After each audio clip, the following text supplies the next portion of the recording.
everybody, and welcome back to the British Pokemon League Show. I am your host, Matt Starr. You probably sat there wondering, like, Matt, hang on, we saw you yesterday, what's going on? We've seen you 2 days in a row. Yeah, well, I'm back doing this show now. We will have a different host for the championship show next week, of course. I think this Sunday. I think I mentioned that in yesterday's show, but you got me again. You've got to put up with this ugly mug for another night. But we have got some absolutely brilliant British Pokemon League action for you tonight. It is week 4. We are in the penultimate week before the trade week, sort of mid-season of the British Pokemon League Premier Division. And this is where things start to get really exciting. You know, once we get into that trade window, people make a few changes, then we really get on that sort of home stretch of the business end of the season where people are really going all out to try and make playoffs, make that top 8, and ensure that they don't leave themselves with a relegation fight. You know, it's not exactly where people want to be. Of course, we are running things a little bit differently this season in terms of the relegation battle, but we'll see what happens with that bottom 4 when we get with. But speaking of league table, as you can see, perched at the top of the British Pokemon League, tied for game difference, tied for win-loss record, is the Miami Heat and Inglorious Surfers. Really pushing towards that week 5 battle between the two. We'll have to see this week if they can both maintain those unbeaten records. In third place is the Bulu Boys, joined by the Welsh Warriors, both on a 2-1 record, as well as Long Island Goomys and the Crymych Colossals, all just separated by those game difference. And then you've got the Newcastle Thunderers, South Colossals, ShadowKings, Tendo Melmetals, all on the 1 and 2 record. Tendo Melmetals getting their first win of the season last week. So finally getting one on the board, so that's good to see from our new boy Crymych. And finally down there at the bottom in 11th to 12th place, tied for bottom, is the Space City PC and the Swindon Rookies. Space City PC really not having the start that I think a lot of people were expecting them to have for this season, and definitely have a bit of an uphill battle now. You know, I think it'd be really nice to see both those teams, you know, again, a bit like a few of the championship teams, you're getting to that trade window, a bit of a fresh start, and could come in the second half of the season just absolutely swinging. But it is not over till the fat lady sings, and we will have to see if they can get back to winning ways this week. But let's take a look at the schedule. Kicking things off this week, we have got the Long Island Goomys taking on the Tendo Melmetals. Sully getting himself back to winning ways last week, and as we said earlier, you know, Crymych getting that win, that elusive first win last week over South Croydon. So a bit of a mid-table clash going on there, and see if Crymych can climb out of that bottom 4. And try and climb his way up the table, and still be looking to build on that win from last week. In second up is the Inglorious Surfers taking on the Space City PC. You know, maybe not the battle meme will have wanted, you know, joint top of the table, but you know, this is always a close battle between these two. And you know, meme, you know, he hasn't beaten Aaron yet, but this is the perfect time for it to happen. Then we've got the ShadowKings taking on the Crymych Colossals. You know, the Colossals on that 2-game win streak at the minute after losing out in the first week to the Bulu Boys, and looking like a pretty, you know, phenomenal lineup right there. You know, no one's really had an answer for the Ice Boys and that Dracovish. Can Dogsy and his electric duo or Trick Room setters, you know, find a way past them? Then we have got the battle between third and fourth. It is the Bulu Boys taking on the Welsh Warriors. The Johto Dog team versus the Steel Monotype team. That ought to be an absolute doozy. And then next up we have got the Swindon Rookies taking on the South Croydon Swords. A little bit of an early doors relegation scrap there. You know, the Rookies once again find themselves in that relegation scrap. And of course we do have a very special guest sub playing for the Rookies this week, which I'll allude to once we get to that game. Chris will be trying to bounce back after that loss to the Tendo Melmetals last week. And then finally, rounding out the week, is the Miami Heat taking on Newcastle Thunderers. Always a doozy of a game between these two. Dave, you know, it was a very close battle between him and the Silly's Goomys last week. So we're looking to try and get back to winning ways. And Latvian, of course, joint top of the table with us Inglorious Surfers, is going to look to continue that record and go into that big mid-table, mid-season clash with the Surfers unbeaten as well. But before we get to that, let's get into our first game of the week. It is the Long Island Goomys taking on the Tendo Melmetals then.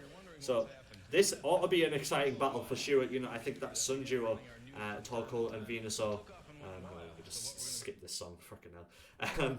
The Sundrio Talco Venusaur I think could be really, really strong here, you know, against the likes of that Lucario, and you know, sort of to put a stop to the likes of the Jellicent of Barbicles should they come. Gotta be careful you don't power up that Arcanine, you know, maybe that, you know, the Melmetals look to bring that Flash Fire on the Arcanine just to take use of that Talco if Silly chooses to bring it. Of course, Latios as well here, that Mega Latios could be really strong against the likes of the Venusaur, and Venusaur not really with any major answer for that thing. And as long as Kirky can stop those sleeves from coming out, then he should be in a pretty strong position. We saw last week just the absolute monster that is Ambipom. You know, I think a lot of people really underappreciate this Pokemon with that Technician ability. It is an absolute machine. You know, it gets hits for days, and is definitely not one to turn your nose up at. Also, going for Silly is that Sableye. You know, Sableye with its Quash move can be really, really effective if it is positioned correctly, and of course has a whole host of other prankster moves, status moves that make it just a really big threat, and kind of, you know, you've got to make sure you deal with it. You can't sit and ignore it because it's, you know, it's gonna fake you out, it's gonna will-o-wisp you, it can set rain, you know, it can encore you, you know, all amount of things. It can be a real nuisance if you don't deal with it quickly. So definitely something that's going to be in the back of Kirky's mind. Potentially we may see the electric duo of the Thundurus Therian and the Manectric. You know, we saw a couple of weeks back against Dogsy ShadowKings. It didn't quite work out, but if you can maybe catch Kirky leading with the water duo, or you know, something weak to water, then weak to electric, sorry, then it may be the sort of the route that Silly goes. We'll have to see. Never sleep on the Minior. That's all I will say. You know, I think a lot of the time we look over the monitors at the bottom of these team sheets. You know, it's just like, it's just a D tier. It's what this Minior.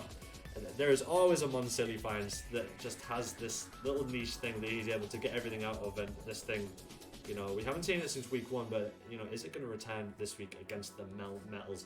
We'll find out. Without further ado, though, let's get into our first game of the week. This is a replay, a downloaded replay, so I will do my very best to try and keep up with the action, and we can watch it as it goes on. But let's get into it then. And there's the Long Island Goomys take on the Melmetal. So it's Thundurus and the Manectric lead. He's got the Sableye, the Poliwrath, Venusaur, and Minion on the back, and the Kirky lead with the Ambipom. We've got the Fake Out does 49% of the damage to the Thundurus, and Woozy does get the Tailwind off. Out comes the Discharge. Activate that Volt Absorb on Thundurus. It does a little bit of damage away to the Woozy and Ambipom, not much. There's the double hit again. We saw that really caused a problem for Chris last week, and now comes the Moonblast into Manectric. Goes for the Discharge again, but not quite enough damage, as in comes the Minion with its Shields Down ability. Is it going to go for the Shell Smash? The double hit comes out, and Ambipom takes another kill to his name. This freaking monkey in his hands, just real nuisance. And Minion is going to get that Shell Smash up, so this could definitely cause problems to Kirky as the Venusaur goes for its Mega Protect, comes out from that Minion, and the Whimsicott going for the fake tease there, double hit. Not going to quite do as much in that Venusaur, but still some big hits. And Venu is finally going to get one on the board for the Long Island Goomys. Then as in comes the Latios, then some Venusaur will not want to see that. Protect comes out from that Latios, Protect comes out from the Venu, expecting an attack from the Latios. Rock Slide into that Ambipom is going to take care of it, and all of a sudden it is a 2v2 as in switches in the Lucario. It is Mega Lucario, is confirmed there, and goes for the Protect. Reads that move coming from the Minion, and now Latios can just comfortably take out that Venusaur with a Psychic. And now it is all up to Minion in the 1v2. Goes to the Acrobatics into the right spot, takes out the Lucario. All of a sudden it's a 1v1. Can Minion do it? Does it? Gets the kill on the Latios, and Silly takes the lead in this one. Absolute scenes right here for the Minion. And Kirky switching up this time and leading with the Lucario, and Ambipom Silly with the Sableye and Minion. Quick Guard comes out from the Ambipom just above that Fake Out, so that's a good read on Kirky's side. As Flash Cannon is going to get rid of that Minion before it can get the that Shell Smash up, as Lucario's going to switch out. In comes the Whimsicott. Rain Dance comes out, it reads the close combat coming. It's a great switch out there from Kirky, and that's going to drop the defenses on the Poliwrath and not get too much damage in that Whimsicott. And Ambipom's going to be able to just clean up those sloppy seconds and puts Silly down to his final 2 monsters. Sableye and Venusaur with it. Also, Venu is going to go for its Mega, of course, double hit, getting some real good damage away at Venusaur. Moonblast going to go with the Sableye, is going to reveal the Roselli Berry on the Sableye and just drop a special attack. Not that that's going to matter too much to the Sableye. Venusaur is going to now at least get one on the board, as the Whimsicott does go down once again to said Venusaur. In comes Latios again. This is a real big problem for that Venusaur, and Ambipom is just doing just enough damage away at that Venusaur where it's a problem. It is going to get rid of the Ambipom. It is a 2v2. Protect is going to block that knockoff from the Sableye, and in comes the Mega Lucario again. Protect coming out of that Venu. What can Sableye really do here? Not a lot. It's the Flash Cannon is going to take it out, and Venu with it all left to do. Latios is surely going to clean up here. Protect comes out from the Lucario. There's the Psychic, and Kirky is going to tie us up at 1 apiece. as we move on into game 3. The deciding games as Crymych sticks with his guns, leads with the Lucario and the Ambipom again, and Silly leading the same with the Minion and Sableye. Quick Guard coming out once again, reads that fake out, had to go for it in Flash Cannon. It's almost a rinse and repeat of game number 2 then, and Poliwrath going to switch in once again. Lucario going for the Protect then.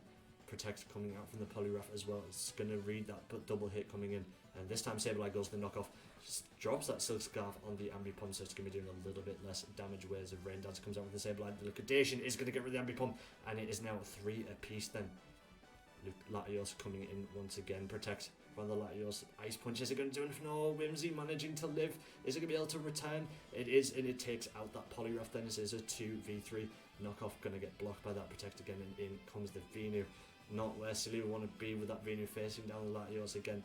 Moonblast gets a critical hit as well. They get so much damage with the Sableye, and the Dragon Pulse reads the Protect.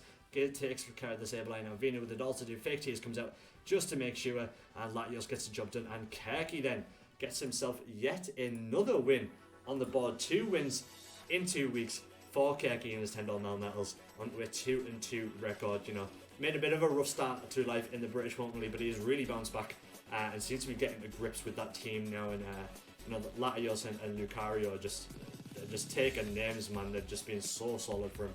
And you know, let's talk about that Ambipom, man. Like, Technician with Silk Scarf, those normal type attacks that are just doing, you know, so much damage. The fake out did half of Thunderous Theory and health. Just absolutely crazy. You know, the only time I've ever seen that was like obviously in the Championship division when Deoxys stack was fake out and nearly just all-code the entire thing, but that was a critical hit, you know what I mean? It was sensational, this Ambipom. You know, he's really getting everything out of it, so it's really nice seeing. And you know, unlucky on Sui's side, you know, I think he made a really solid start. That Minion was, you know, super solid, but maybe leading it wasn't the way to go, especially when the Lucario's facing it down and it's the Mega variant. You know, you're never going to come off well against the Mega Lucario in that scenario. But on to our game 2 then. It is the Inglorious Surfers taking on the Space City PC. Once again, between these two, it is going to be a weather war. You know, the Charizard with that drought ability, if it is the Mega Charizard Y, and of course does have access to the like sort of Rain Dance on some other mons as well. Vileplume, I think here it definitely could be worthwhile bringing. You know, there's not a whole lot other than the Pelipper that really kind of check it, and you know, just being able to I believe Vileplume gets a sleep powder. You know, just being able to put a few things to sleep and, you know, have a check on that Rillaboom, I think it's going to be really useful for Space City PC.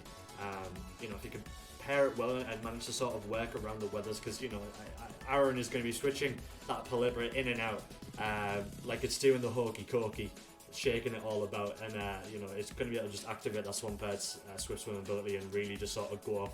So I've got to be so careful with that. You know, Charizard is not going to stand a chance in that regard. You know, maybe something like the Thievul comes to this game just to try and drop the stats on Aaron's mons, especially the likes of that Swampert and the more wild and things like that.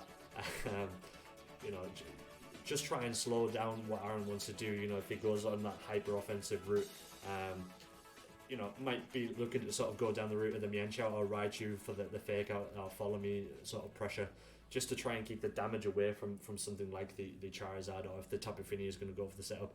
I'll be honest, I think Fini maybe is probably going to want to stay at home. You know, seeing how strong that Rillaboom has been for Aaron, you know, even if he's been running a sort of more defensive support set on it with you know, with the Elite Seed and working under the grassy terrain with leftovers, then you know, it's still being taken names. But yeah, I for sure you're going to see the Pelipper, you know, and the weather changing quite a bit in this one. You know, Aaron's just got such a variance to his team that if he gets the speed control, if he gets the weather up to sort of support his team, then the likes of the Bronzong Mawile are looking pretty safe.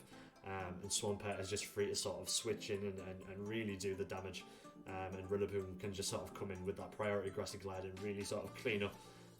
And there's not a whole lot that Meme is going to be able to do about it. He's got to, you know, make sure the likes of the Latias, Charizard, and Vileplume, you know, are primed in the right position to be able to take care of something like the Rillaboom, and not let it sort of start getting kills on the board. But anyway, dudes, let's get into this one, and it is the Inglorious Surfers taking on the Space City PC.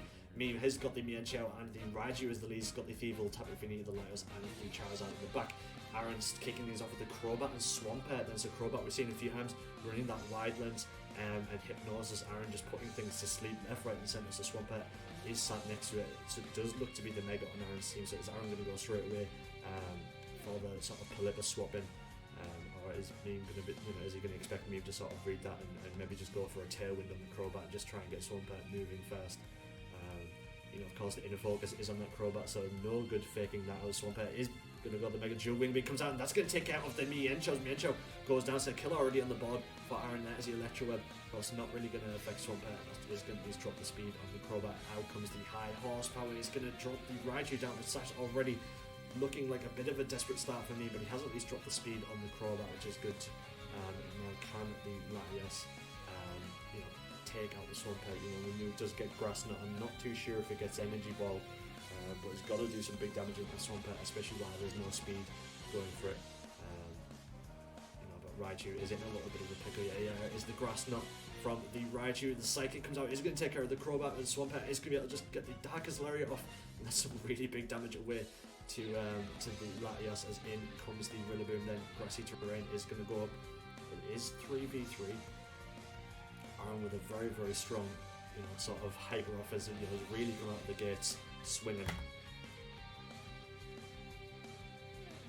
You'd expect nothing less from someone unbeaten and playing with such confidence at the minute. No one's been able to even take a game off on the side. Protect comes out from the Swampert. There's the Grassy Glide. It's not going to quite do enough to Latios. It's going to activate the Agua Berry on there, and the Grass Knot comes out again. It's going to block by the Protect and goes for the Recover as well. Just try and get someone HP back. So that's smart stuff there from me. He's trying to preserve that. Knows that there's a Darkest Lariat and the Swampert has got to try and take care of it this time. But Aaron would do well. It's a Grassy Glide, the Raichu here, and then he's in a bit of a pickle. Will have the Mon advantage at that point. There is the Grassy Glide into the Raichu, so it does get rid of it. Psychic comes out, is not going to quite do enough to Swampert. Darkest Lariat gets some really big damage away. And now what has Meme got as his final one? You would expect it to be the Charizard, and it is the Charizard. Which version is it? We've seen him bring in the Charizard Mega X as of recent, but is he going to switch it on and go back to the Y? You would expect him to in this weather war, but is he going to try and sort of catch Aaron off guard with a different set here?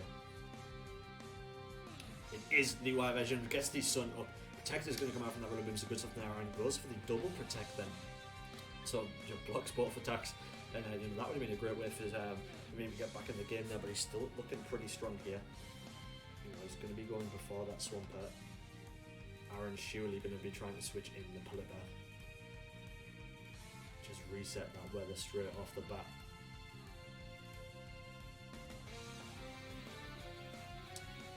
I think it's a smart sort of move to switch out that Rillaboom, bring in the Pelipper, get the rain going. Swampert can just comfortably liquidation one of the two at that point and at least get another kill on the board for the Surfers.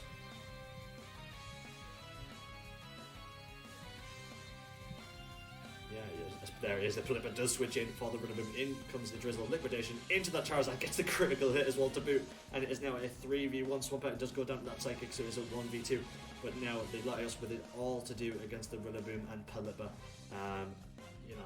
You've got to think there's a Hydro Pump on that Pelipper, then it's going to be able to get some big amount of damage. There it is, Aaron does not miss those Hydro Pumps. It does resist it, of course, but it's still getting some good damage away. Is the Rillaboom going to have the Recover comes out. There is the U-turn, so let's get some good damage away. Hurricane, is it going to get the job done? No, it lives on 1% HP, but I think that is going to do it. Grassy Terrain has gone. There's a Mystical Fire on the Pelipper, try and drop the special attack, but I think it's just in vain. Grassy Glide comes out and gets the kill, and Aaron takes this game number 1 then. So we move on into game number 2. And with a really strong start there, and Meme leading with the Latias and the Raichu this time, the Crobat and the Drapion this time for Aaron then. So realising there's not really much ground type sort of coverage on Meme's side, and Drapion's of course only weakness is ground type, so it's looking in a pretty strong position here. And with those dark type stab moves, the Latias is in a bit of a pickle.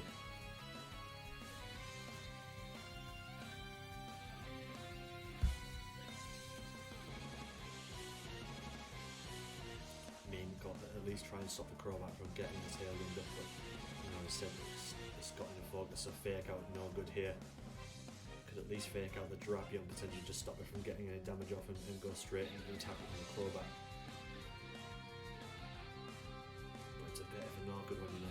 know that Crobat's more than likely going to be sashed if it isn't Widelands.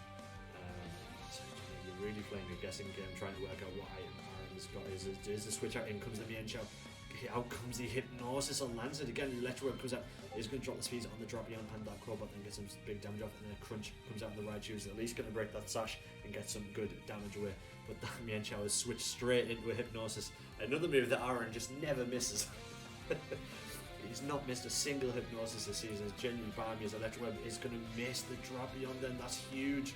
Drapion gets a Crunch off that, takes care of the Raichu, and first bullet in the second game to Aaron and his Surfers. Drapion has really been putting in the work for Aaron this far. You know, no one's really had an answer for the thing. As the Mega Charizard is going to switch in for the Space Eating PC.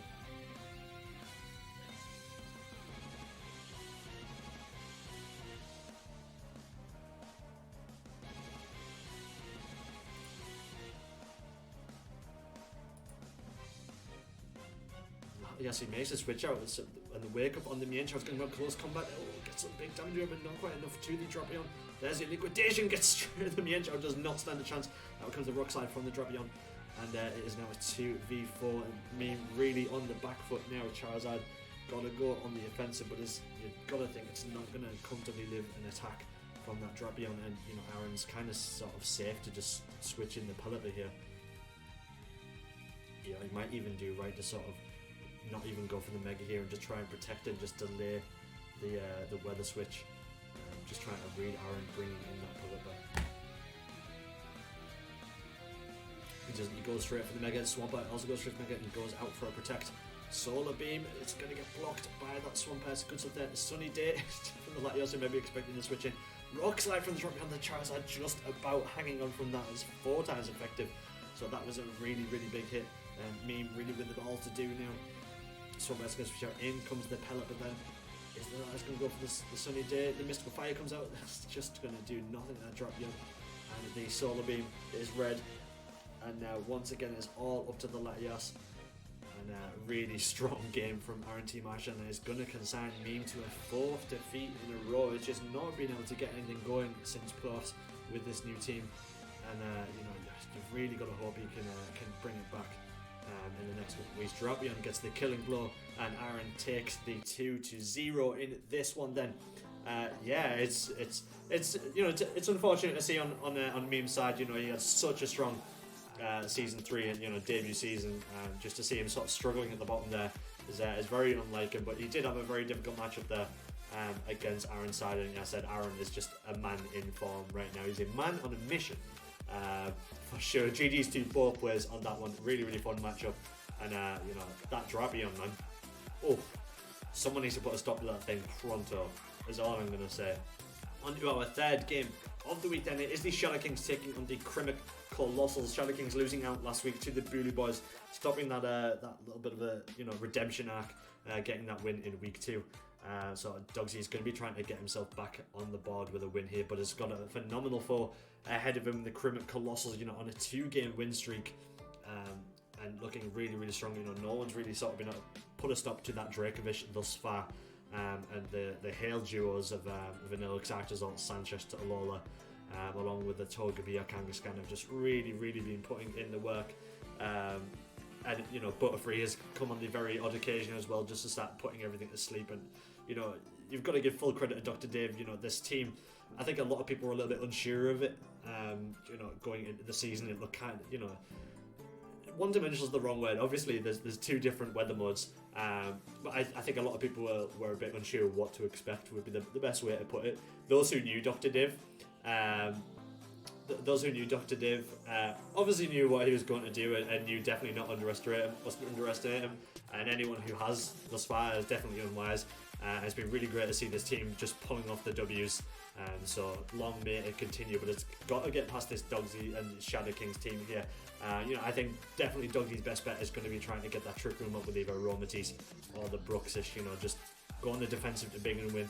You know, go for the slow mode, because, you know, a lot of what Dr. Dave's want to do is along the lines of speeding, you know, his mons up.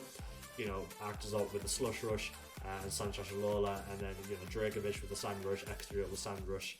You know, it's you're always trying to make things go faster with, you know, either Vanillux or you know, the Hippopotamus bringing the weather as well. So I think that's going to be the route for Dogsy, but it's whether he goes for the Melmetal. Obviously, Melmetal is going to match up really well into those ice types, and of course the Togepi.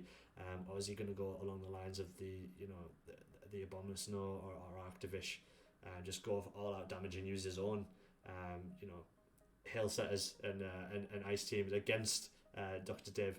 Camerupt, of course, as well. I think Mega Camerupt would be really, really strong here if he's able to get the Trick Room up. He's got that option between Melmetal and Camerupt that are both, one's a very big, bulky, physically offensive mon, and one's just the special attacking beast under Trick Room. So he's got two options here, and Dave's going to have to play careful, try and stall out that Trick Room if Dogsy does go for it, and work around that. Something like the Butterfree, may be worth bringing to try and stop the Trick Rooms from going off, but you're playing a risky game with the Butterfree.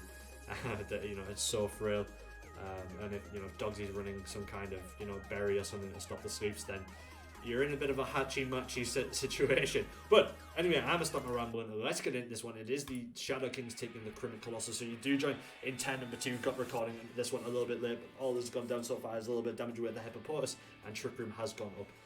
For the Bruxas, Alexavia going down to the Excadrill as well. So is it 3v4 situation in the tent? And Vanux is going to switch in, brings back the hail. The Portus going for the protect. Reading the Blizzard was coming for the Abomasnow with the Trick Room being up, and Vanux takes a big hit there from the liquidation as well on Bruxish's end. So good protect there from Dr. Dave. Really good reads. Seeing the Abomasnow was going to be quite a bit of a problem for that. So it's maybe the Dr. Dave is going to look to switch that out. But those Blizzards are going to be doing big damage all the same. Even got a big amount of damage to the Venox there, which is resisting the attack.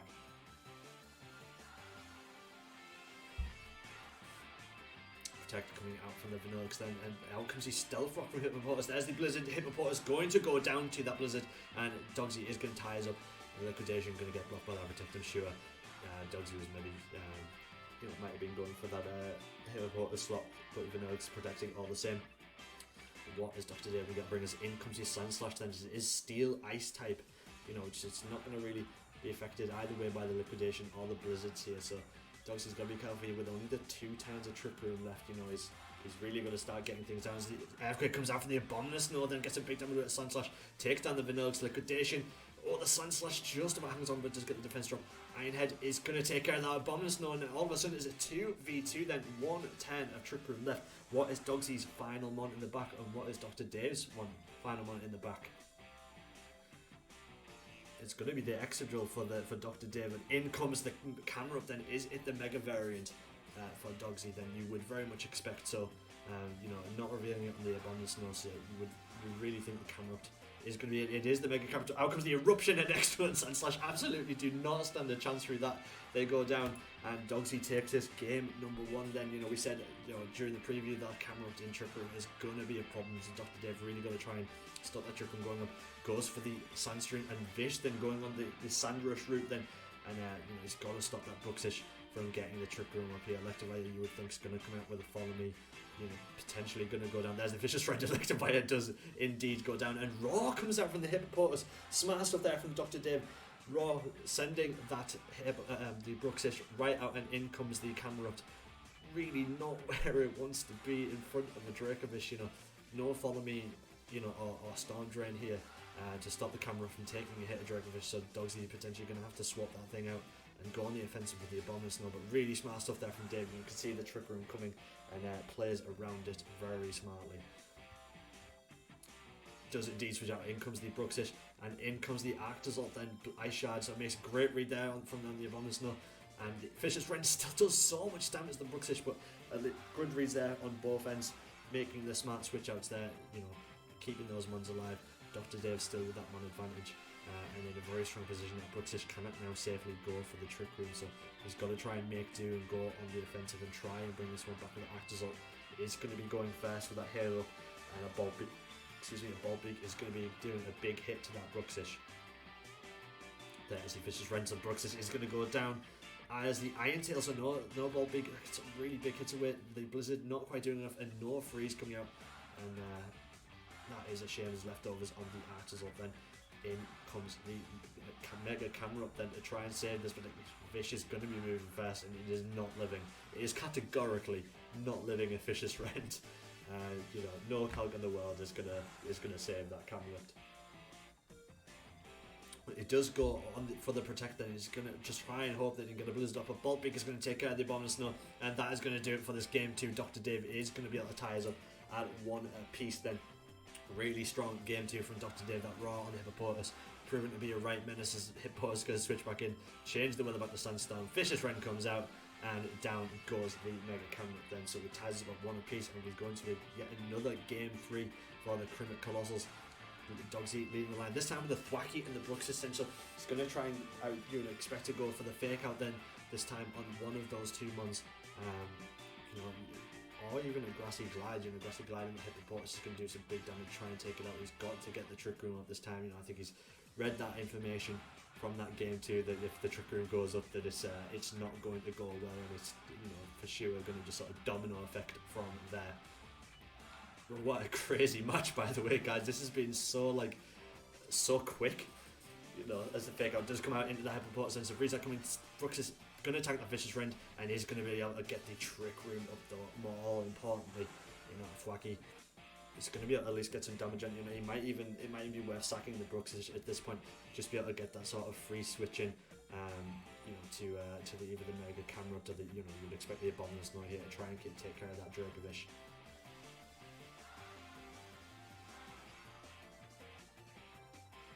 Smart stuff here from Dogsy playing around. The Protect comes out from the Hippopotamus, reading the Grassy Glides, are good stuff there from Dr. Dave, preserving that.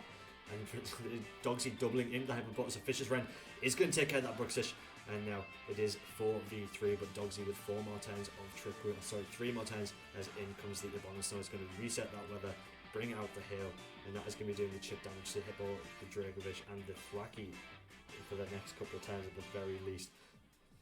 Is going to bring in the Sand/Alola, then does the double switch out in because the extra dual Grassy Glide in that Sand/Alola. He's just going to resist that, so it's not going to do very much.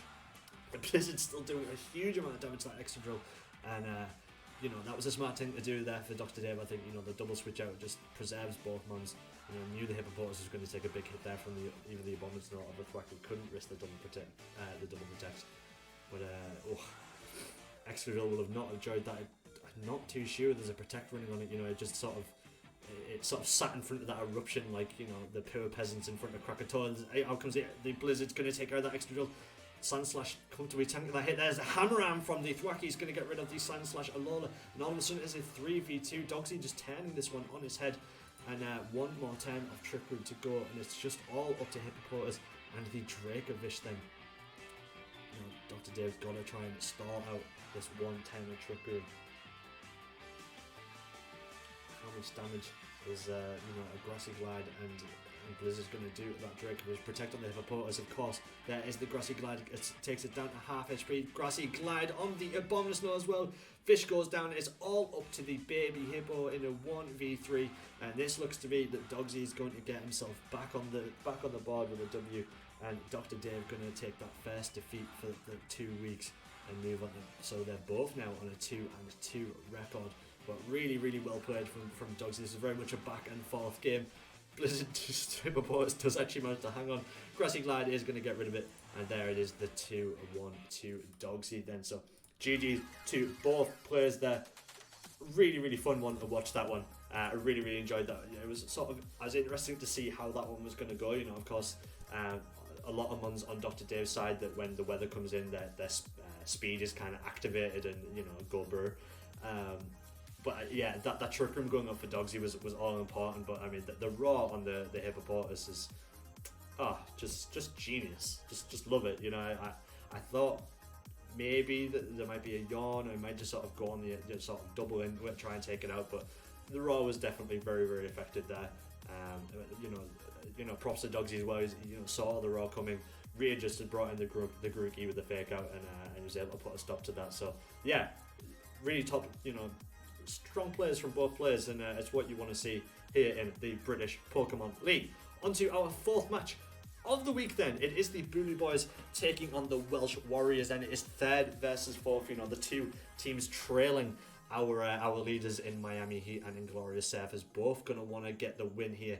Should try and keep pace with them, you know, don't want to let them get out of sight. You know, Merrick said beforehand that he thought this was his worst matchup And you can kind of see why when the likes of the Entei, the Banette potentially with the Mega there, and the Phalanx all sort of facing it down as well as the Blastoise. But I think we're seeing a lot of strong players from Matrix.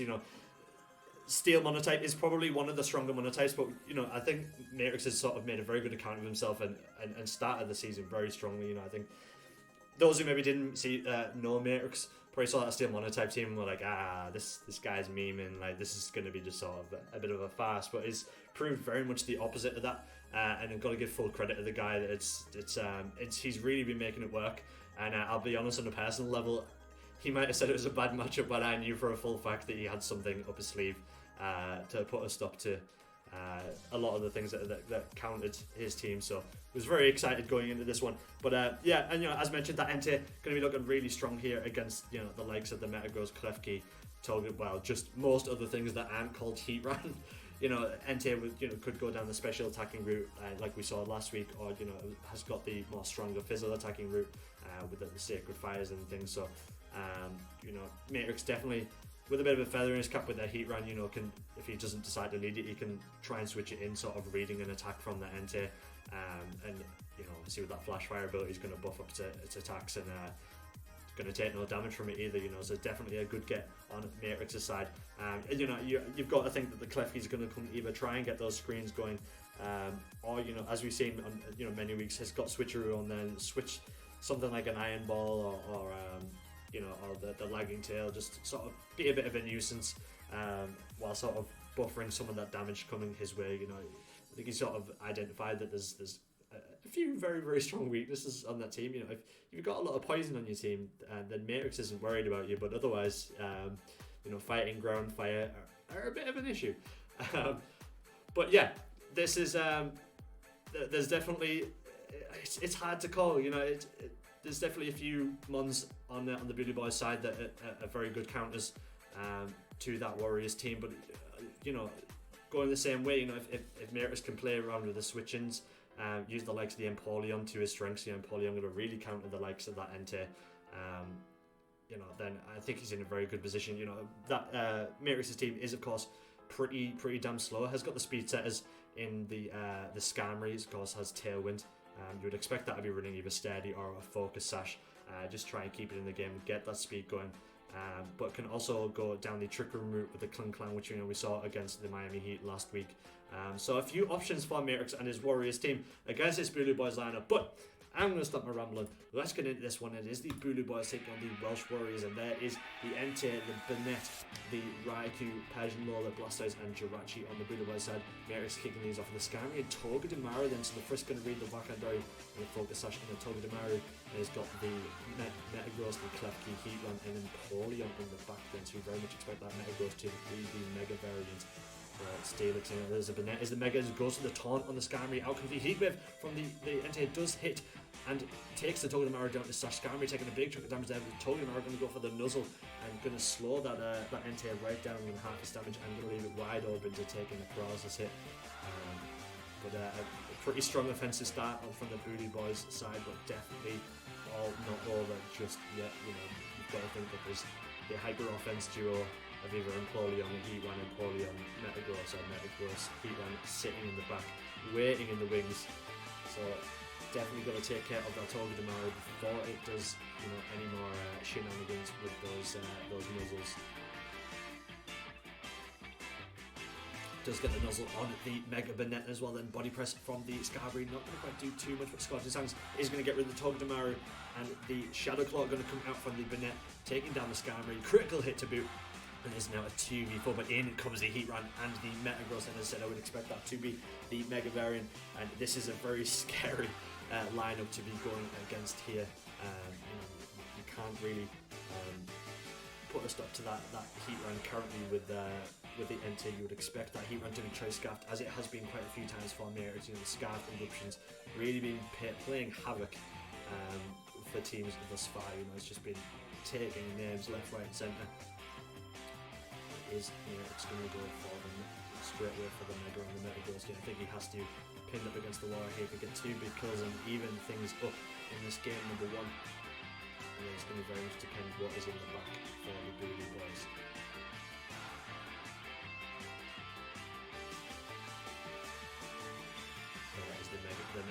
Eruption comes out. It takes care of the minute. The Entei just about hang on. The Thunder Punch is going to get the job done. Of course, the Entei going to be slow. And now all of a sudden, it's a 2v2. As I said, the Heat Run and Mega Metagross, just such a formidable duo.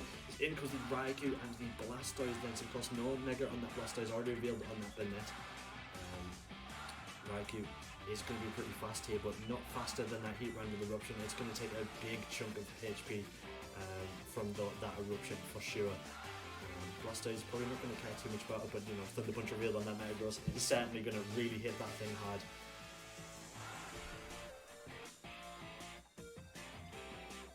About to be in a world of trouble.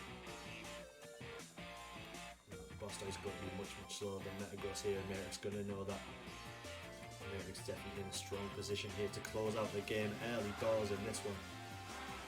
There is the Eruption. It's the Raikou chunks that hit really well. Thunder Punch is going to take out the Blastoise though, and now it's all up to Raikou. Goes for the Aura Sphere, then with the long slot. You would have thought that would have went into the Heat Run there, just to try and get some big damage away. But you know, this one is looking pretty strong for Merrick to take this game number 1. Then the Blastoise not standing a chance there. Eruption going to get the job done from the Heat Run, and the Welsh Warriors take the lead on this one.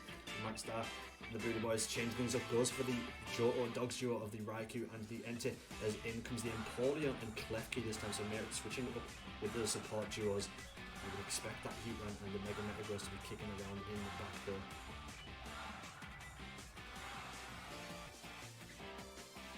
Yeah, you know, we said pre-game that Empoleon is going to be a pretty good, you know, counter to that Entei, which is probably the thing that Merrick was fearing the most in his Welsh Warriors team. You know, Entei's fire attacks really going to be hitting hard into a lot of that team. Raikou here's got a pretty good opportunity to get some big damage out of the Empoleon there. Protect comes out from the Empoleon. The switcheroo on the Klefki is going to give it the Assault Vest, but the Iron Ball on the Raikou now, and the Thunderbolt, so is it double into the Empoleon? So Matrix, you know, finds out some information on that Raikou as well, finds the Assault Vest, and now that Raikou is going to be made much slower thanks to the Iron Ball.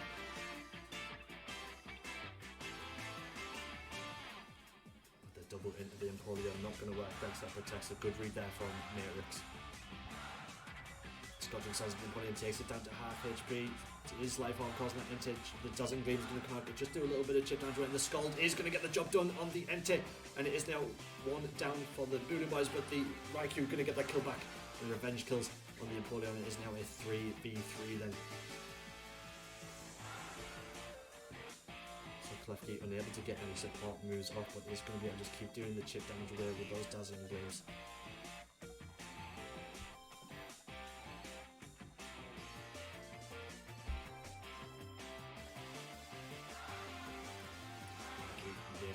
Much slower, and of course now has no Assault Vest, so you've got to think if an Eruption comes out, it's not going to be comfortably living that. And here comes the Mega Banette then. Mega Banette already realized the Shadow Claw and Taunt in game 1. No, it doesn't need the Taunt, no Klefki this time.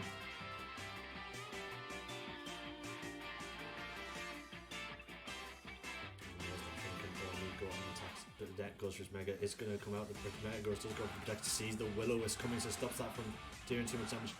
Klefki just getting that chip away.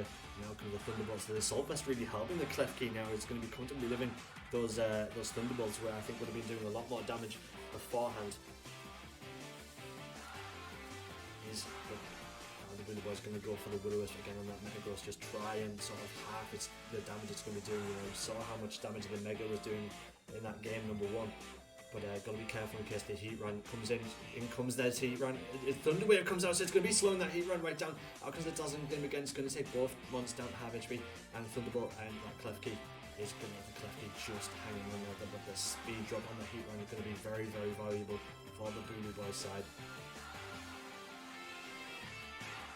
They can very much go on the offensive now against that Heat Run, knowing it's really slowed down, but Raikou's still going to be much slower than it all the same, thanks to the Iron Ball.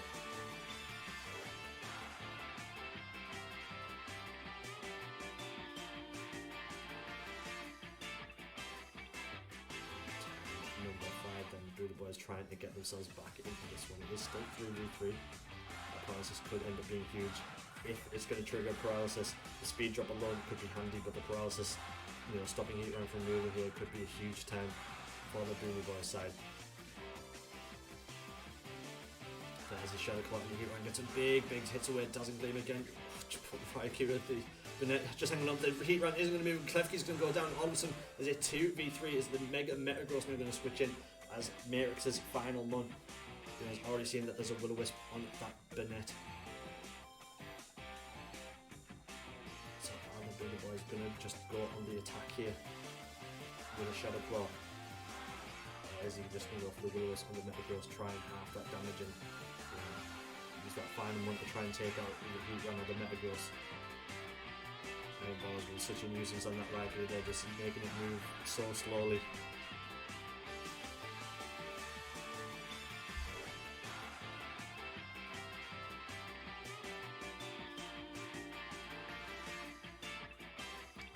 It could be really huge for the Bulu Boys side.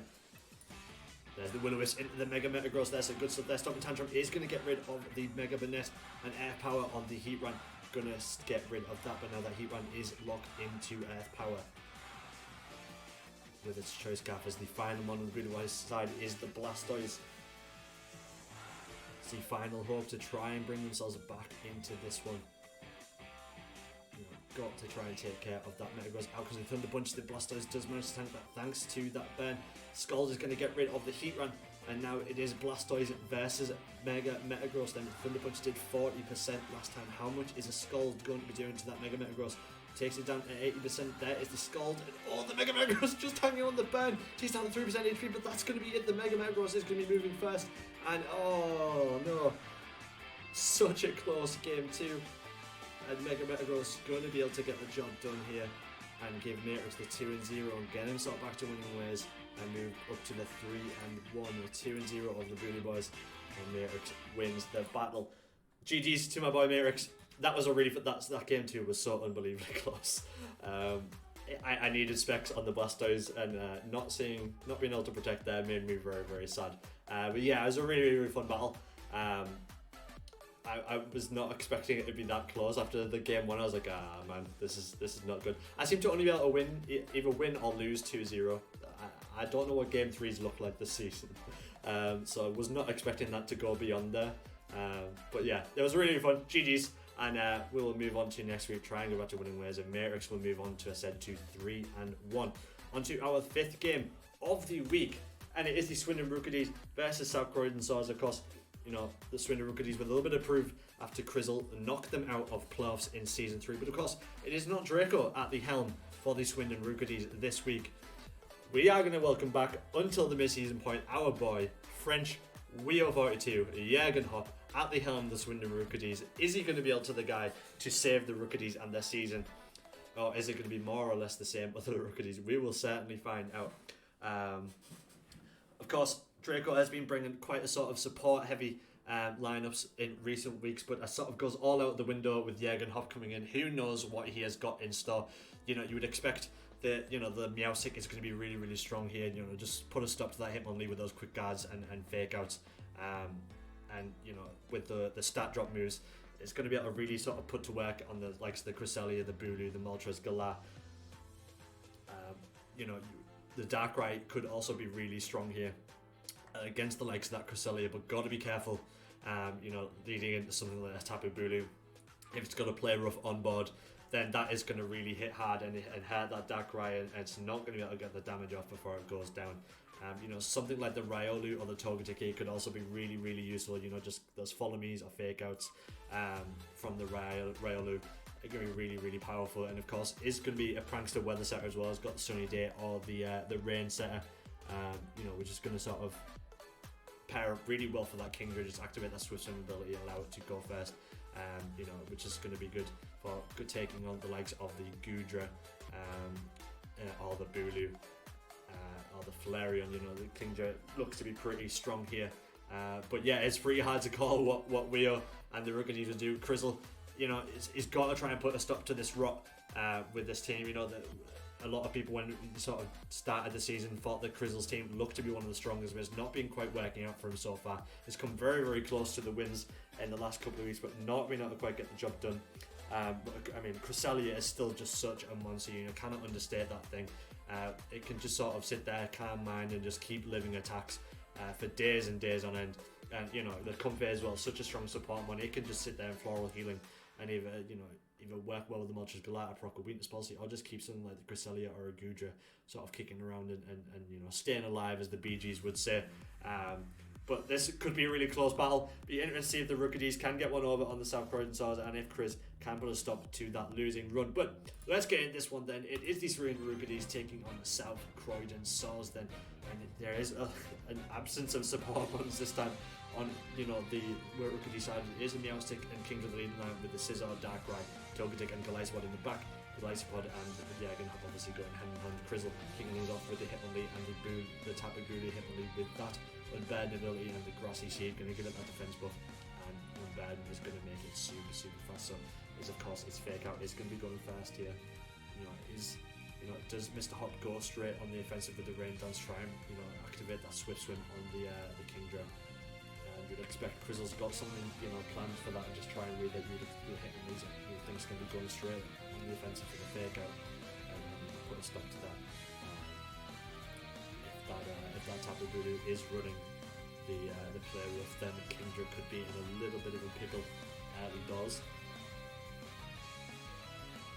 But this is the British Pokemon League, where blind hurricanes can land, especially if your name is RNT Marshall. Try and go for the Hail Mary here. You can just try and get a hit off into that Bulu and hope for the best. You'd expect that to be a Life Orb Kingdra set.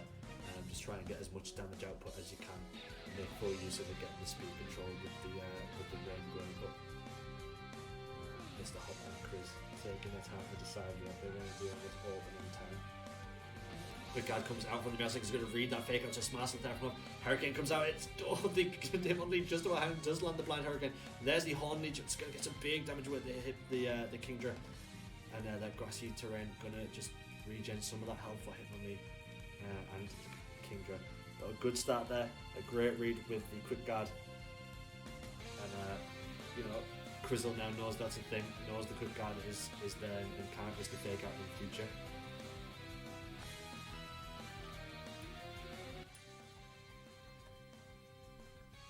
Marshall is a cheat code.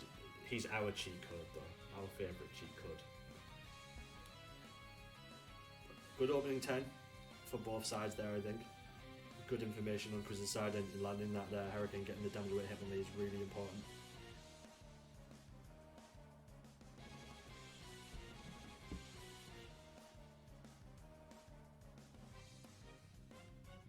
Of course, this is Mr. Hops is not his only venture in the British Pokemon League so far this season. Did of course sub in for Jabba in the Championship Division, losing out to Rylect in week 1. So it's nice to see Mr. Hop back on a Pokemon Showdown screen. Rain Dance comes out. There's the Sunny Day from the Hitmonlee. It's a great reads there from Crizzle. Of course, moving before anything else, and Hornleech is going to get rid of the Kingdra, and Chris now with the Mon advantage, and that was smart stuff there. Brings in out the Sun. And now that Scizor, if it is there, is going to be in a world of trouble. What is in the back for Mr. Hop and his Rookadies team?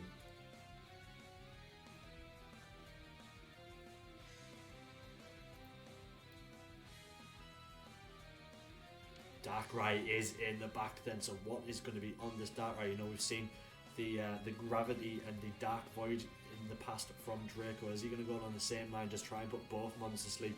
And just enable him to play around with that.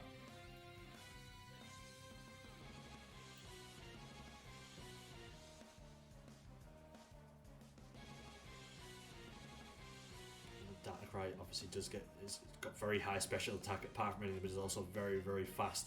It has quite a sort of large special attacking move pool as well. This thing is not to be you cannot turn your nose up at this. Look, we can't debate Jäger Hop's smarts, He's French, of course. Who knows how smart he is?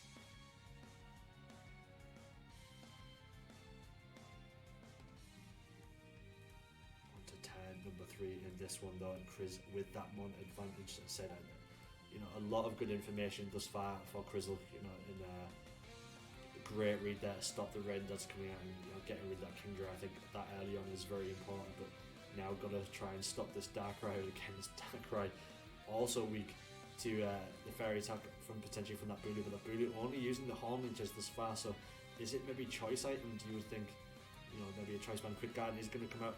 Stops that Mach Punch. A great read there from Mr. Hop. Sludge Bomb goes out, and the Bulu only just hanging on, but does get the poison. Darkest Lariat is going to get some big damage away to the Meowstic, but the poison is going to get rid of that Bulu, and it is now 3v3. Absolutely, if that was a read, that was one of the most phenomenal reads of the season. Stops the Mach Punch from coming out from the Hitmonlee and keeps Darkrai in front of theirs. In comes the Glalie then. So is this going to be a Mega Glalie? Of course, does have that refrigerator ability, turns its normal type attacks to ice type, so it gives it the ice type stab on, potentially something like an explosion, which is going to do so much damage across the field.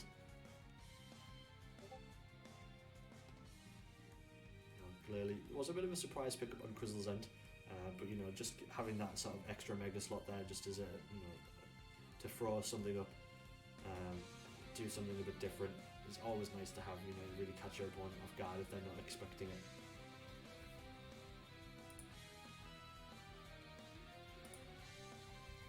So Darkrai with the Sludge Bomb there. So again, Crizzle finding out the hard way, the move pool on this thing.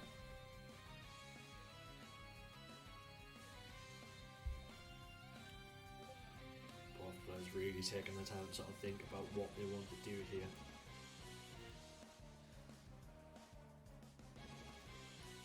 Hop, of course, is a man of mystery, will be hand on chin, rubbing the beard, trying to think about what to do.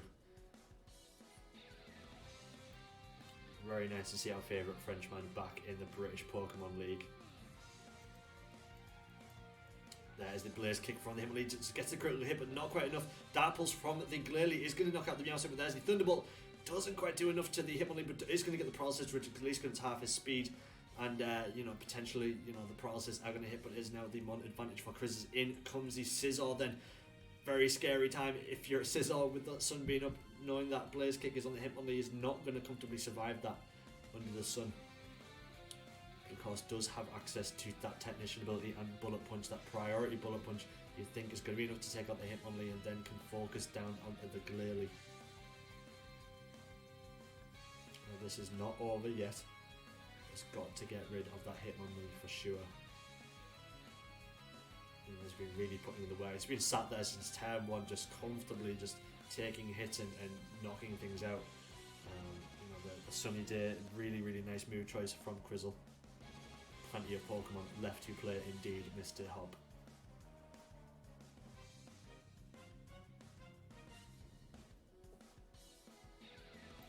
The Edge Slash is going to switch in. Scizor goes for its Mega. There's the Mach Punch. Darkrai is hanging on. There's the Bullet Punch into the Hitmonlee. Going to take it out. It's now 2v2. Dark Pulse from the Darkrai.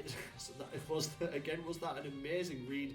I think maybe a little bit of fortune, but gets a really big amount of damage on that Edge Slash. And now it is up to Glalie and Edge Slash to try and bring this one back. And the Bullet Punch is going to do more than enough to that Glalie, I would think. And then it's Edge Slash versus the world. Edge Slash does of course have access to Shadow Sneak, so might be able to do enough damage to take out the Darkrai, and that's at least 1-1 down. But what a close game one we've had. Protectors come out from the Edge Slash. There is the Bullet Punch, going to get rid of the Glalie, and now is a 2v1. Crizzle on the back foot here in this turn number 7. Bullet Punch is going to be resisted by the Edge Slash. It is Rocky Helmet, Edge Slash, Shadow Sneak. Going to take out that Darkrai, but you think another Bullet Punch is going to be able to do enough to get the Mr. Hop the game number 1 win. And there it is, 1-0 to the Rookadies. Great start from Mr. Hop in that game number 1. And in game number 2 we go, and it is the same leads for Crizzles on Burden, who's going to proc on the Hitmonlee, and the same leads for Mr. Hop as well, so both sides sticking with their guns. That was just a very back and again. This week has just been the week of back and forth games. It's so hard to call there, but the Mega Scizor on the back just really putting in the work.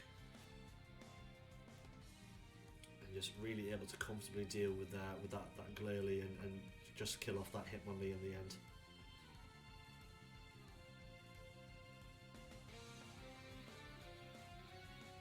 There is the Faker, so no, gets the Faker off this time, so Hitmonlee going on the offense there. Hurricane is going to miss though. Darkest gets a big damage away to the Meowstic, so Crizzle, seeing that Meowstic's opponent, just tries to get rid of the support there on the Rookidee side. So it does at least reveal the Darkest Lariat on there.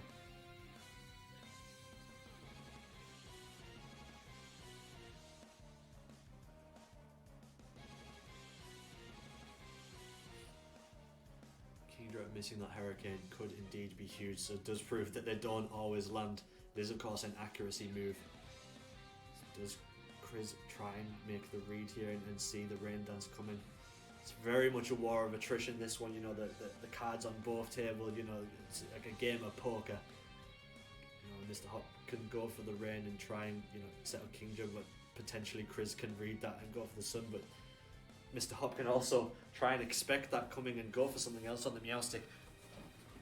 Let Crizzle waste a move on that Hitmonlee. There is the fake tears from the Meowstic, so Sunny Day, so it does read out. There's the Ice Beam. Oh my goodness, the Tapu Bulu is somehow hanging on even after the fake tears. Hornage going to get some of their HP back and gets a big hit away to the Kingdra. Grassy Terrain going to just redeem some of that HP back. But a really, really good turn there from Mr. Hop.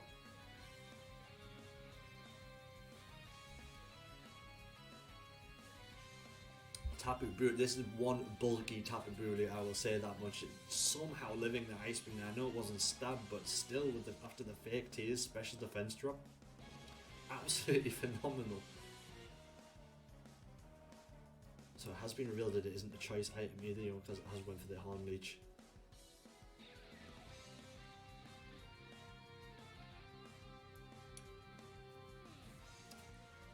Very, very, even game thus far. It is all square, still 4 mons on both sides. Special defense drop is very, very scary for that Tapu Bulu though, for sure. The Sun being up, not going to help that Scizor in the back. It has been revealed Blaze Kick is on the Hitmonlee. Bulu switches out, in comes the Edge Slash. Rain Dance going to come out, Blaze Kick. That's a great read there, resets the rain. Crizzle sees the Ice Beam coming in, so is a good read there on Crizzle's side as well. Of course, the Edge Slash going to cleanly resist that Ice Beam.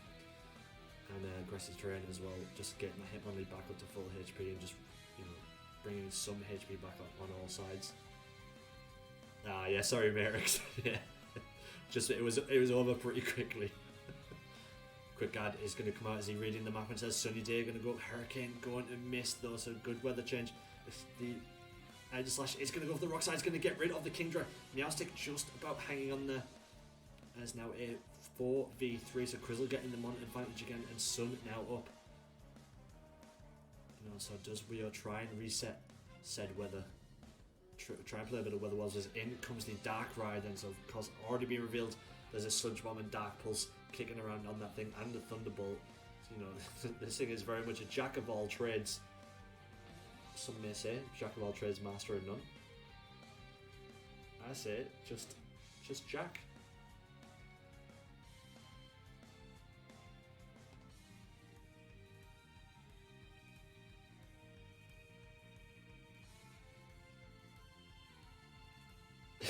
His name's Jack now. Gudra is going to switch in then, so it's Crizzle switching the other King Shield, comes out from the Edge Slash. Fake T is going to get blocked. No, it doesn't get blocked. There's Dapples into that slot. Great read there from Chris. The Fake T is still going off in that Edge Slash. I'll be honest, I didn't know it could still hit through King Shield. But good stuff there for the Rookidees, dropping the defenses that Edge Slash. We saw the game one that it sort of lived that Dapples. I would not think that it comfortably lives it this time round. And Meowstic just proven to be such a nuisance. Okay, so it's a little bit like the spiky shield on Maractus as well. Ice switches out, in comes the Tapu Bulu then again. Fake T's onto the Gudra, and there's the Spatial Rend from the Dark Rise. He's going to get rid of the Gudra and gets the Rookidees on the board. And now Crizzle got to switch in. Either Hitmonlee or Aegis Slash in that spot. That what can this Dark Ride not do? Just had something for everything. He's already revealed the Sludge Bomb, which can take care of the Tapu Bulu. So Chris really in a spot. He's got to get rid of that Dark Ride before it just melts his entire team. Been such a close game for this one though. It's been so hard to call. As I said, definitely one of the more war of attrition style games.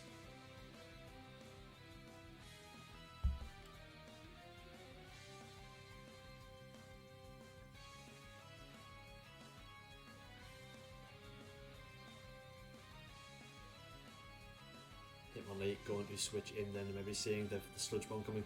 Is the sludge bomb. Hitmonlee does completely live that and does get poisoned though out because the aid slash with the rock slide is going to get rid of that Meowstic finally. So now is it 2v3. So what is going to be that final one for the Hop? Is it going to be that Scizor again, or as he switches up? It is indeed the Mega Scizor. That special defense drop on the edge slash going to be really, really big. You know, Meowstic getting the final say. After all of that, you know, Hitmonlee and Meowstic just, you know, almost, I mean, just the MVPs of these games, just really, really being such nuisances for both sides. You know, what can Chris do here? You know, seeing that the Mach Punch and the Darkrai is not going to quite do enough. I would think a Bullet Punch from that Scizor is going to do more than enough to the Hitmonlee after it's lost its defensive buff from the Grassy Seed. Slash you would expect to go for the King Shield, just try and go on the defensive, keep itself hanging around.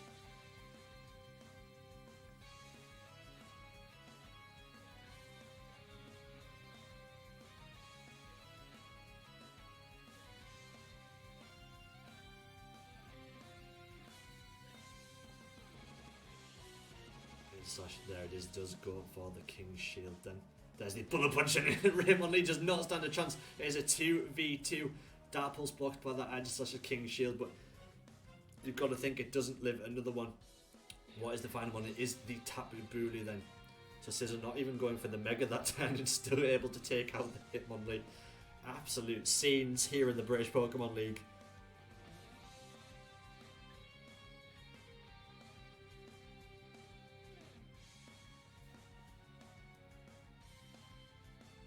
Great start to life back in the British Pokemon League for Mr. Hop. Scizor does now go for the Mega. The Bullet Punch going to comfortably take care of the Bulu. Dark Pulse going to get rid of the Hydro Slash, and it is a 2-0 for the Rookies. They get their first win of the season, and Mr. Hop guiding the Rookies to the victory and gets his first win back in the British Pokemon League after a long, long absence. So GG's to both players. That is just honestly one of my favourite games this week. It was really, really fun to watch. You know, it was so hard to call up until, you know, 1 or 2 months started going down. That it could have gone either way. You know, it looked to be in Chris's sort of court in that game one once he got rid of the Kingdra, but Darkrai had other ideas. What a mon that has been in that game. And Chris falls to yet another defeat. Still, Stars won from since week 1, so has got to try and bounce back soon and get himself back to winning ways. But on to our final game of the week, though, and it is the Miami Heat taking on the Newcastle Thunderers, as we said in the the early part of the show. This one is always a doozy between these two, you know, and Dave is really, you know, he's really upped his game the past few seasons. You know, we saw that glimpse of that fire in him last season when he went on that winning run, and you know, he's made a pretty solid start this season. You know, all of his games have went to game 3s thus far, so he's been very, very close in every game, and you know, I'm going to say this every week, you know, he just knows how to use the Insane Lando T duo. That Indeedee Male has really been putting in the work for him. Is, you know, right up there in the kill leaderboard. That Indeedee Male, just expanding force and mystical fires have been really useful for it. Paired with that jump fluff has been such a problem because the jump fluff just going for those sleep powders or the rage powder and just taking the damage away from Indeedee Male. But definitely got to have to be careful on this one though. Of course, Articuno Galar just been the jack of all trades on this team. You know, it's been doing everything for Lat. You know, not only has been, you know, good as support, setting up either Tailwind or Trick Room, but you know, activating that. You know, people keep activating its competitive ability, and it keeps just taking that opportunity and getting the kills. So Dave, got to be careful whether Insane Lando T or the Mystical Fires on Indeedee are concerned. You know, you do not want to activate this thing's competitive, or it's going to get scary very, very fast. I think Lipad could potentially be good here, but got to get rid of that terrain here. You know, Lipad might be something to bring in the late game. You know, the psychic terrain going to put a stop to what that Lipad wants to do. So Lat might even bring it, you know, not even decide to bring it.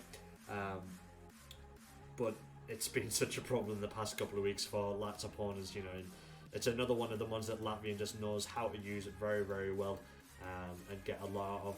I would very much expect Airshrew to come in this game. You know, we've seen slashed Airshrew quite a bit from Latvia, and it is just one of the better sets. You because of that 4 times weakness to Fairy, you know, especially when a DD male could be carrying Dazzling Gleam. You don't want to risk anything for that bit extra damage. Bring the Airshrew with a sash. You at least keep her around to get into the close combat off, and you'll get some work done. Something like the Typhlosion could be really, really strong here if Dave does decide to go down the route of bringing Ferrothorn, because Ferrothorn not going to comfortably live in Eruption or Flamethrower from that thing. It's going to easily take that thing out. So something Dave's always got to be careful of where that Ferrothorn is concerned. But anyway, guys, on to our final game of week number 4. It is the Miami Heat taking on Big Dog Dave. Then I will warn before this game does get started. Unfortunately, we didn't get the link in time to catch the first couple of times in game number 2, so that is going to be a bit of a short one. But in this game 1, out is the Indeed and the jump off again. You know, it's been the old trusty for Dave the past couple of weeks, and you know, why not keep it? You know, why not change it? Why change it when you can just, you know, stick with it? Jump off with the Psychic Seed as well, going to get that Spit Death boost. Is it going to really matter that Typhlosion? If it's running that Eruption, I would be very, very scared. For sure. There is the Eruption, and oh my goodness, the Seed just managed to keep it going. The Sleep Powder is going to miss that Typhlosion though. Mystical Fire into that Galata Kuno. It's going to activate the competitive ability. Not what Dave would want to see, and the Tailwind does going to go up, so it's going to get that speed control up. And now jump off, you would expect to go down in this next turn. That Eruption did so much damage from that Typhlosion. You know, Latvians really made very big use of this Typhlosion. There is the Eruption, and straight away 2 months go down for Dave. Not even getting to get off the Expanding Force, but Dave does at least find out the Expanding Force is on that Galata Kuno, and it is now a 2v4. What has Dave got to answer that Typhlosion? In comes Rotten Wash into him on the instant. Those going to proc that competitive on the Galata Kuno again. Drops the attack on the Typhlosion, not that that's going to matter too much. And Dave is now in one hell of a spot in turn number 3. Then he's got to try and turn this around, or Latvian's just going to full on. It's just going to easily take this game. Such a strong start from Latvian, you know, just starting how he means to go on. You know, he's really putting a stamp of authority on the British Pokemon League once again, and you'd expect nothing less from our Season 1 champion.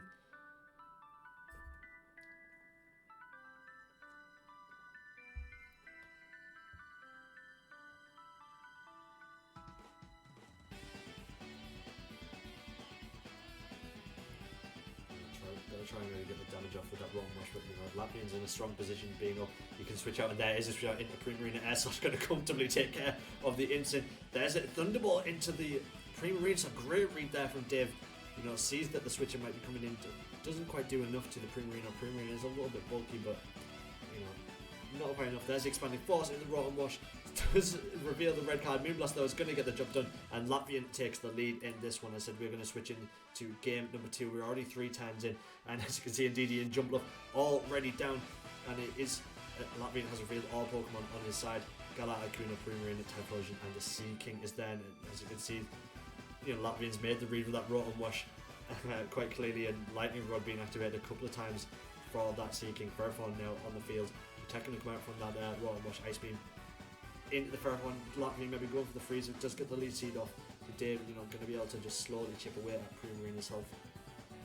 Primarina with the Throat Spray, would expect this to use Hyper Voice then, just to try and activate that, you know, activate that Throat Spray and just buff its special attack up that little bit.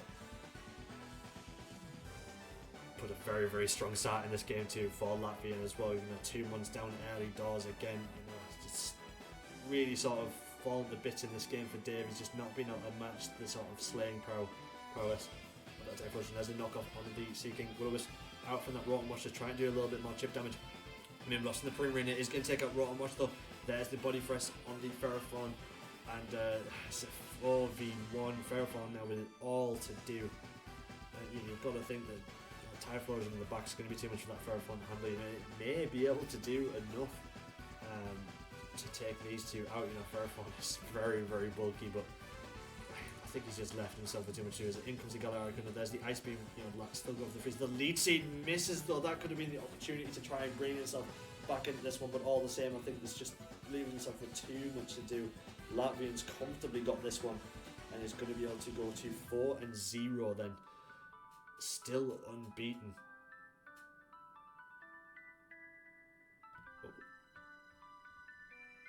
Oh, Apologies for that one. Just missed the air slash. Sorry about that, guys. And for everyone, just about hanging on.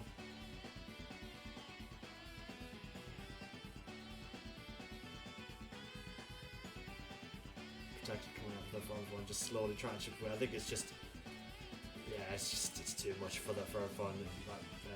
The lead season not going to do enough. Dave's got to just go for the Hail Mary and just keep trying to go for the Protects, I think, and just hope that it can chip away at that Galacticos HP. But I think really need that lead seed to land a couple of times ago to just give him any chance. There's the Ice Beam from the Seeking Air Slash, going to get that job done, and Latvian takes this one 2-0 and keeps that winning run going. Dave with yet another defeat, so looking a little bit scary for Dave, but I would still be full of confidence. As I said, he's made a really strong start to season 4. Otherwise, it's the first 2-0 that he's had this season. So Dave will look to bounce back in week number 5. But let's see what those matches do to the league table. And as you can see at the top, still joint first is Miami Heat and the Inglorious Surfers, 4-0 with a +8 game difference. It all comes down to it next week, a week 5 match between the Miami Heat and Inglorious Surfers. Who's going to keep that unbeaten streak going into the mid-season? Who's going to take their first loss? We'll find out next week, guys. But further down the table, Welsh Warriors now move back up to 3rd place on that 3-1 record, getting the win over the Bulu Boys. And down below, there's 5 teams, on the 2-2 record. The 4th and 8th is just absolutely nothing between the two. Even down to 10th, Thunderous and South Colossals only really a game win away from catching up to potentially 4th or 5th if all them teams ahead of them lose. So really close stuff in the mid-table, as you would expect from the British Pokemon League. The Rookies getting themselves on the board then under the watchful eye of Jürgen Hopp. Is he the man to turn their season around? We will certainly see next week if he can continue that form. But Space City PC down there at the bottom, looking very sorry for themselves on that 0-4 record. Really got to do something quick to try and turn the season around.